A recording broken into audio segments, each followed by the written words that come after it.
People think some pretty crazy things about chiropractic adjustments. So let's get it straight.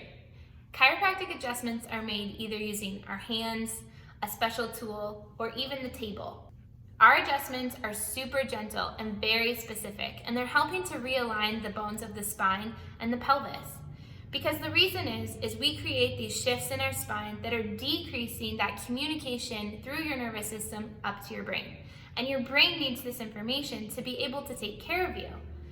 So we're looking to see where we have interference in that nervous system, and we're making that correction. When things aren't communicating, you may feel things like pain, headaches, have digestive issues, immune issues, anxiety, have an inability to adapt to the stress around you.